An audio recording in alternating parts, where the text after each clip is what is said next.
特别伫中央大学女大学生命以后，担起妇女团体为了主张改善女性的处境，加提升地位。3月8号妇女节之间，会同校局共同合办公共论坛，嘛希望透过专家学者来分享这摆国际上因为疫情对无共性别所造成的冲击，同时打破社会对女性刻板印象，和所有妇女政策会当更打进需求。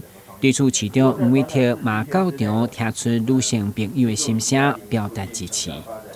三八妇女节赞不赞？赞。台南市赞不赞？赞。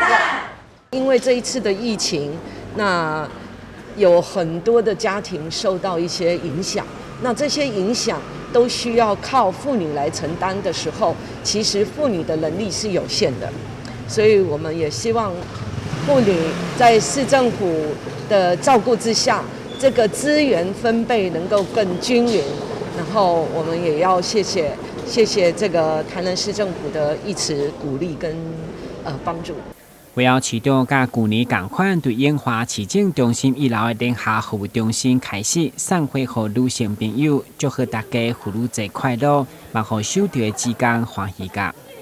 哦，好高兴哦！哎，终于又看到市长送我花了。有火鹤吗？是不是？火鹤它是代表母亲，而且也是妇女啊，代表母亲，所以内心很高兴。这样子。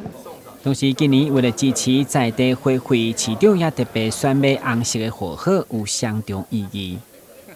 第一个，它的花色是大火红的哈；第二个，这个它国语叫火鹤啊，台语是谐音，它有猴鹤所以说很多大家讨个吉祥，大家火鹤花就大受欢迎。所以今年我们3八妇女节就改送火鹤花，因为最重要的原因，它也是台南本产的，台南是最大产是火鹤的最大产区，我们使用本产的花，然后能够送给在地的女性，这个是我们觉得很开心，而且又有取其吉祥的，它又火红又不是白色的所以我们觉得送这个东西，这个实质上跟象征意义上都兼备。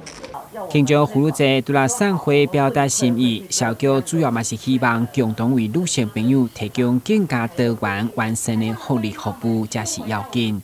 台南新闻管制何琼芳采访报道。